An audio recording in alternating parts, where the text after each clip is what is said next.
What's up, guys? Today we're going to be talking about the best Samsung phones and finding out which phone is best for you. So here's my picks. Let's go ahead and get started. Now for the best budget phone, I'm going to go with the Galaxy A50. You can find this for under $300 on Amazon, and this is an excellent phone. Let's go over its specs. It has a 6.4-inch display, which is a pretty nice size, 1080 by 2340 Full HD. You do have the latest version of Android. You can get this configured with 6 gigabytes of RAM with the Exynos 9610 processor. The battery life will last you about 1.5 days, 4,000 milliamps. You do get a micro SD card expandable storage with this guy, and you can max it out with 128 gigs, and you can even go further with the SD.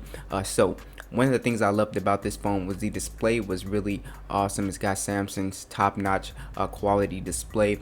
You do have a built-in fingerprint scanner. You do have triple cameras on here, which takes some excellent photos.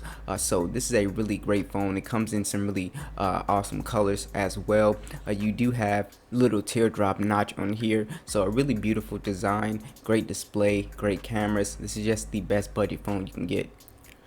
Alright, so the next one is for all the power users. So the Samsung Galaxy S10 5G is going to be one of the best phones you can get. It does come with a 6.7-inch display, 1440 by 3040. You do get the latest version of Android with the One UI, 256 and 512 gigabytes of storage. No SD card slot though, which is a little disappointing. You do have 60 megapixels as the main camera, 8 gigabytes of RAM, and a 4,500 milliamp battery. Should get you to about 2 days of battery life.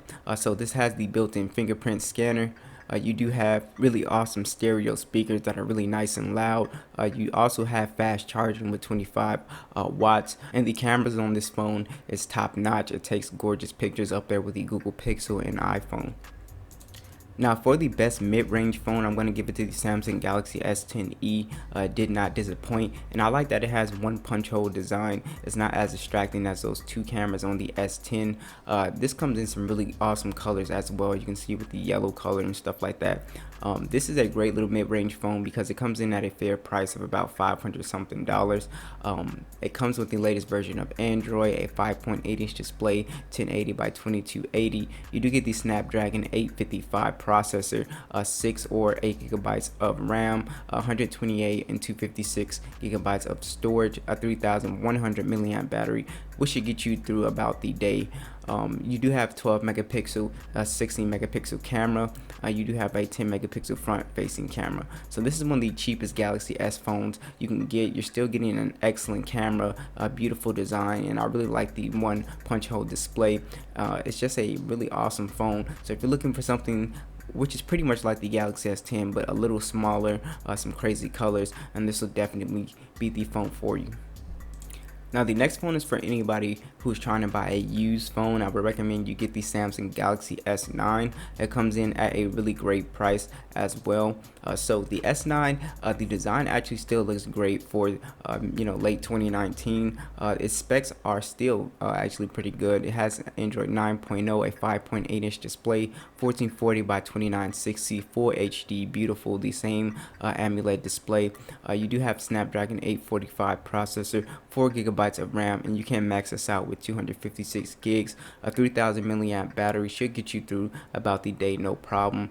You don't have dual cameras on here, just a 12 megapixel camera and an 8 megapixel front, but don't be discouraged by that. This takes beautiful photos, and like I said, you get some really awesome colors with this phone as well. And this is overall just a great phone to get if you want to get a cheap phone, a cheap flagship that's used.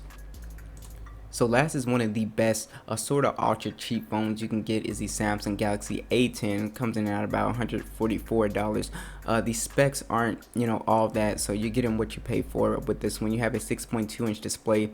It's Infinity B display, which is not bad at all. 1520 by 720, so just an HD display. 271 for the PPI. It does have a plastic design, which does not look bad at all. It actually still looks really good. A 3,400 milliamp battery, which will get you easily through the day. You do have some decent cameras on here. I think for the price, it's only a single camera.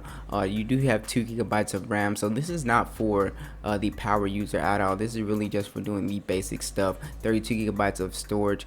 So you know, the camera is 13 megapixels, and you know, it's definitely not a power phone. Like I said, this is really for doing your basic stuff, playing little basic games and stuff like that. But you're getting a great design, you know, a phone that's gonna last long, and overall just a great software and great experience. So thanks for watching, and I will catch you guys in the next one.